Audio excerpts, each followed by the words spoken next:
In 1924, Fisk University decided to invite back its most distinguished alumnus, W.E.B. Du Bois.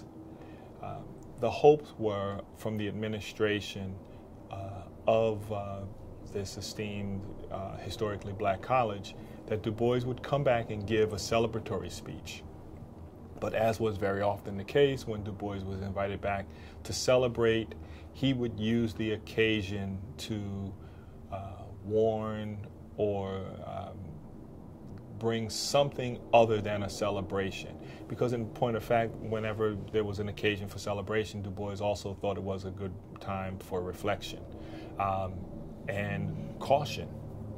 So he came back and he presented a speech that he later titled De Eterni Silente, which is to say the long silence. And in that speech, Du Bois decried many of the practices that were going on at Fisk at the time, where students' rights were being compromised and students were being treated in what he termed a disrespectful fashion. And the reason that he used this phrase was because, partly translated, it meant I've emerged from this long silence, not for any other reason, partially from sorrow, partially out of my own need to do so, but primarily because there is something about which I need to speak. In other words, someone is in need of being defended, so I am emerging from my silence to defend them.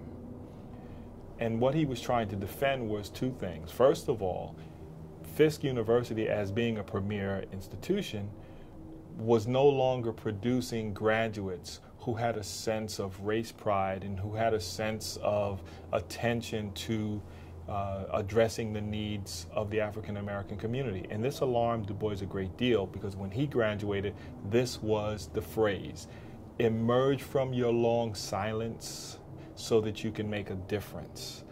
Emerge from your long silence so that you can do something to elevate your race. And because this was no longer the case, Du Bois was particularly troubled. In addition to asking that the students recommit themselves, he asked that the faculty and staff recommit themselves. And his final call was, we have a president now who does not respect African Americans.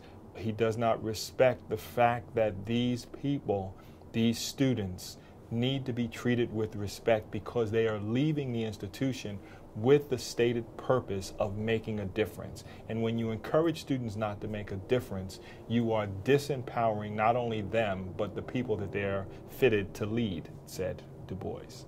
So he called for the end of the administration of this president, who was white, in favor of a more suitable candidate, and if possible, an African American president.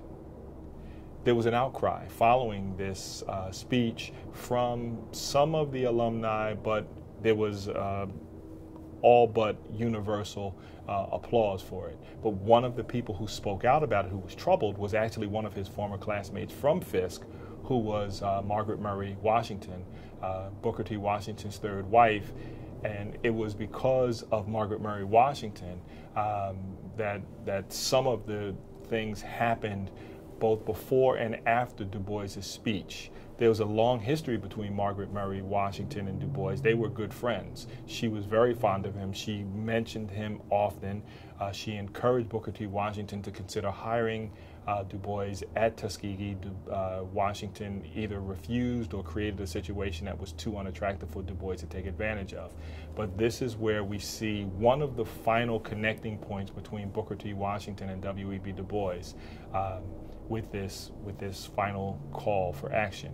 The postscript to this speech was, within 2 years, most of the premier historically black colleges that did not have black presidents hired their first black presidents. Fisk did it in 1925, Howard did so in 1926, Hampton did so shortly thereafter.